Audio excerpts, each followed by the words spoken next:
പോരാട്ടത്തിൻ്റെ സമരത്തിൻ്റെ ഒക്കെ ഒരു ഒരു യുഗമാണ് അവസാനിച്ചതെന്ന് ഞാൻ വിശ്വസിക്കുന്നു. വി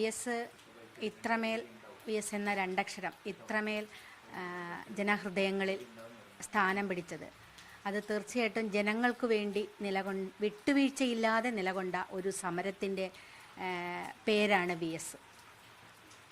വി എസിനെ വ്യത്യസ്തനാക്കുന്നത് വി എസ് പാർട്ടിക്ക് പുറത്തെ ജനവിരുദ്ധതയ്ക്കെതിരെ സംസാരിക്കുകയും അതോടൊപ്പം പാർട്ടിക്കുള്ളിലെ ജനവിരുദ്ധർക്കെതിരെയും ശക്തമായി സംസാരിച്ചു, അതിനെതിരെ കൂടി സമരം ചെയ്തു എന്നതാണ് വി എസിനെ വ്യത്യസ്തനാക്കുന്നത്. ഞാൻ വിചാരിക്കുന്നു അതുതന്നെയാണ് വി എസിനെ ജനഹൃദയങ്ങളിൽ ഇത്രമേൽ സ്ഥാനം വി എസിനുണ്ടായിരുന്നത് എന്ന് തന്നെയാണ് ഞാൻ വിശ്വസിക്കുന്നത്. ഞങ്ങൾക്കൊക്കെ വ്യക്തിപരമായി എനിക്കൊക്കെ വി എസിനെ എങ്ങനെയാണ് ഓർമ്മിക്കുക എന്നല്ല, വി എസ് എങ്ങനെ നമ്മുടെ ജീവിതത്തിൻ്റെ ഭാഗമായി എന്ന് ചോദിച്ചാൽ അതൊരു പറയാൻ വാക്കുകൾ പോലും ഇല്ല എന്നുള്ളതാണ്. ഒരു പക്ഷേ TPയെ പാർട്ടി സെക്രട്ടറി കുലംകുത്തി എന്ന് വിശേഷിപ്പിച്ചപ്പോൾ ധീരനായ കമ്മ്യൂണിസ്റ്റ് എന്ന് വിശേഷിപ്പിക്കുകയും അദ്ദേഹത്തെ വന്ന് കാണുകയും ചെയ്ത ഒരു ധീരനായ സഖാവ് വി എസ്. അത് പാർട്ടിക്കുള്ളിലെ എല്ലാത്തരം എതിർപ്പുകളെയും മറികടന്നുകൊണ്ടായിരുന്നു വി എസിൻ്റെ ആ ഒരു യാത്രയും ആ ഒരു അന്ത്യാഭിവാദ്യവും എന്നുള്ളത് മറക്കാൻ കഴിയില്ല. അതിനുശേഷം ഞങ്ങളുടെ വീട്ടിൽ വി എസ് എത്തിയത് ആ ദിവസവും തീർച്ചയായിട്ടും അത് നമുക്ക് തന്ന ഒരു ധൈര്യം, ഒരാശ്വാസം അത് ചെറുതല്ല. ആ ഒരു നിസ്സഹായാവസ്ഥയിൽ, ഇരുട്ട് വീണ അവസ്ഥയിൽ അതൊക്കെ മറക്കാൻ കഴിയില്ല എന്നുള്ളതാണ്. വി എസ് ഒരു പക്ഷേ പാർട്ടിയകത്ത് നടത്തിയ സമരങ്ങൾ അതിൻ്റെ ഒരു സംഘടനാ രൂപം തന്നെയാണ് ഒഞ്ചിയത്ത് ചന്ദ്രശേഖരൻ്റെ നേതൃത്വത്തിൽ നടന്നിരുന്നത്. അപ്പം വി എസിനുള്ള താക്കീതായിരുന്നു TPയുടെ മരണം, കൊലപാതകം എന്ന് തന്നെയാണ് ഞാൻ വിശ്വസിക്കുന്നത്. അതാണ് അതിൻ്റെ ശരി, അതായിരുന്നു അതിൻ്റെ രാഷ്ട്രീയം. ആ സംഘടനാ നീക്കങ്ങൾ അവസാനിപ്പിക്കുക, ഒരു സംഘടനാ രൂപമായി വന്നു കഴിഞ്ഞാൽ ഉണ്ടായിരുന്ന പ്രത്യാഘാതങ്ങൾ എന്തായിരുന്നു എന്ന് പാർട്ടി മനസ്സിലാക്കുകയും അതുകൊണ്ട് തന്നെ അതിനെ ചെറുക്കാനുള്ള തീരുമാനമായിരുന്നു അത് എന്നതാണ്.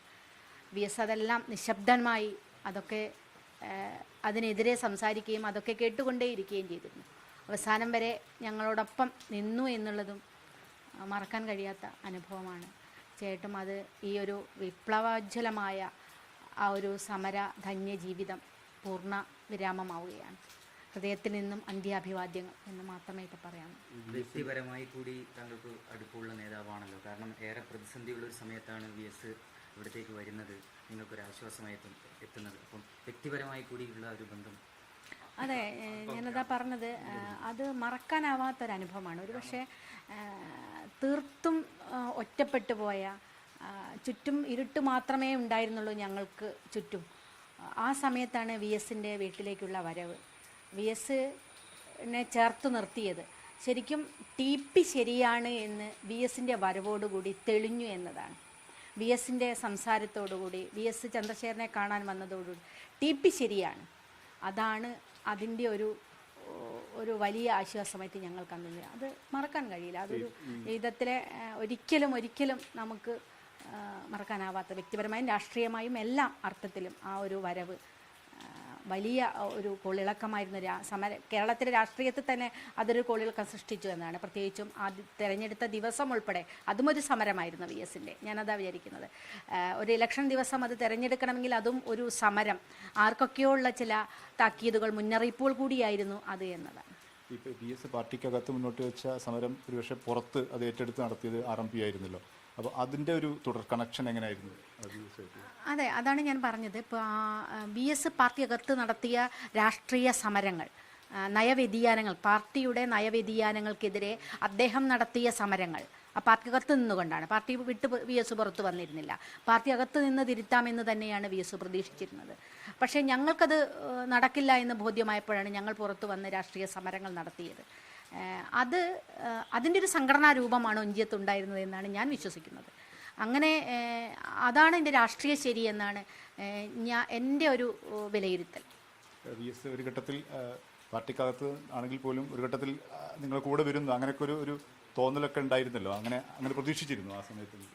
VS വരുന്നോ ഇല്ലയോ എന്നുള്ളത് അങ്ങനെ ഒരു പ്രതീക്ഷയാണ്. VS അപ്പോഴും പാർട്ടി എനിക്ക് അങ്ങനെ ഞാൻ പ്രതീക്ഷിച്ചിട്ടില്ല, അങ്ങനെ ഞങ്ങളാരും പ്രതീക്ഷിച്ചില്ല എന്ന് വിചാരിക്കുന്നത്. കാരണം VS പാർട്ടി വിട്ട് വരാനൊന്നും VS തയ്യാറായിരുന്നില്ല. പക്ഷെ പാർട്ടിക്കകത്ത് നിന്നുകൊണ്ട് പാർട്ടിയെ തിരുത്താമെന്നുള്ള ധാരണയായിരുന്നു VSനുണ്ടായിരുന്നത്. പക്ഷേ ഞങ്ങളെ സമരങ്ങൾക്ക് VS മനസ്സുകൊണ്ട് പിന്തുണയുണ്ടായിരുന്നു, പൂർണ്ണമായിട്ടും VS അനുകൂലമായിരുന്നു എന്നുള്ളത് അറിയാം. ഈ നടത്തുന്ന വലിയ വെല്ലുവിളി ഉണ്ടായിരുന്നില്ല ആ സമയത്ത്. TP കൊല്ലപ്പെടുന്നതിന് മുമ്പ് തന്നെ CPM-ന്റെ ഭാഗത്തു നിന്നൊക്കെ ആ തരത്തിലുള്ളൊരു സംഘർഷങ്ങളൊക്കെ ഉണ്ടായിരുന്നല്ലോ. ആ സമയത്തൊക്കെ VSന്റെ സപ്പോർട്ട് കൃത്യമായിട്ട് ഉണ്ടായിരുന്നു. VSന്റെ സപ്പോർട്ട് ഉണ്ടായിരുന്നു. VSന് പാർട്ടിക്ക് സപ്പോർട്ടല്ല, VS ആ ഒരു ആശയ സമരമുണ്ടല്ലോ, അതിൻ്റെ തുടർച്ച ആയിരുന്നു എന്നുള്ളത് കൊണ്ട് തന്നെ VS തീർച്ചയായിട്ടും അതിനൊരു മൗന അനുവാദം VSൻ്റെത് ഉണ്ടായിരുന്നു എന്നാണ് ഞാൻ വിചാരിക്കുന്നത്. ഒരുപക്ഷെ അന്ന് എനിക്ക് വ്യക്തിപരമായിട്ട് അത്രമാത്രം ചന്ദ്രശേഖരനുമായിട്ടാണ് ബന്ധങ്ങളും അടുപ്പങ്ങളും ഒക്കെയുള്ളത്. അപ്പം അതിൻ്റെ ഒരു രാഷ്ട്രീയ ശരികളിലേക്ക് അല്ലെങ്കിൽ അതിൻ്റെ ഒരു കൃത്യതയിലേക്ക് പോവുക എന്ന് പറയുന്നത് എന്നെ സംബന്ധിച്ച് ഇപ്പോൾ അങ്ങനെ പറയാൻ സാധിക്കും. പക്ഷേ ഞാൻ വിചാരിക്കുന്നതായിരുന്നു എന്നുള്ളതാണ്. ഈ ഇപ്പോൾ പറഞ്ഞല്ലോ TP കൊല്ലപ്പെട്ട സമയത്ത് VS വീട് സന്ദർശിച്ചത് വലിയ തടസ്സങ്ങളുണ്ടായിരുന്നു. അതിനുശേഷം VS ഏതെങ്കിലും തരത്തിൽ ഒരു പ്രതിസന്ധി നേരിട്ടിരുന്നോ? അതിനെക്കുറിച്ച് അറിയാമോ? ഉറപ്പായിട്ടും ഉണ്ടാവുമല്ലോ, ഉറപ്പായിട്ടുമുണ്ട്. പ്രതിസന്ധി നേരിട്ടിരുന്നു മാത്രമല്ല, പല സ്ഥലങ്ങളിലും മാറ്റി നിർത്തപ്പെട്ടത്, ഒഴിവാക്കപ്പെട്ടത് ഒക്കെ നമ്മൾ കണ്ടതാണല്ലോ.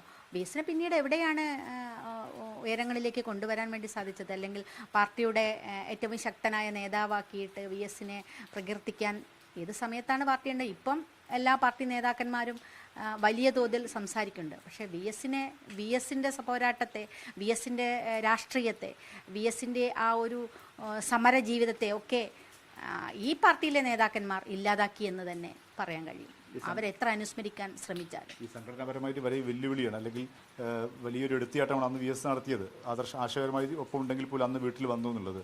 അതെന്തുകൊണ്ടായിരിക്കും VS അതൊക്കെ മറികടന്ന്, പാർട്ടിയുടെ എല്ലാ ചട്ടക്കൂടുകളും മറികടന്ന് എത്താൻ വേണ്ടി VS തീരുമാനിച്ചതുകൊണ്ടായിരിക്കുന്നത്? അല്ല, അതായിരുന്നു VSന് ശരി എന്ന് തോന്നിയത്. അത് എത്ര എതിർപ്പുണ്ടെങ്കിലും VS അതുമായി മുന്നോട്ട് പോയിരുന്നു. അതുകൊണ്ടാണ് നിരവധി സമരങ്ങളിൽ VS എത്തിച്ചേർന്നിരുന്നു. പല സമരങ്ങളിലും പാർട്ടിക്ക് എതിർപ്പുണ്ടായിട്ട് പോലും പാർട്ടിയോട് അനുവാദമില്ലാതെ തന്നെ VS 90-ാമത്തെ വയസ്സിൽ 95-ാമത്തെ വയസ്സിലൊക്കെ പോയത് നമ്മൾ കണ്ടതല്ലേ. അതൊന്നും പൂർണ്ണമായിട്ടും പാർട്ടിയുടെ അനുവാദമോ സമ്മതമോ ഉണ്ടായിട്ടൊന്നുമല്ല. അതായിരുന്നു VS. അതാണ് VSനെ വ്യത്യസ്തനാക്കുന്നത്. അതാണ് VSനെ ജനഹൃദയങ്ങളിൽ VSനുണ്ടായിരുന്ന സ്ഥാനം. അതാണ്.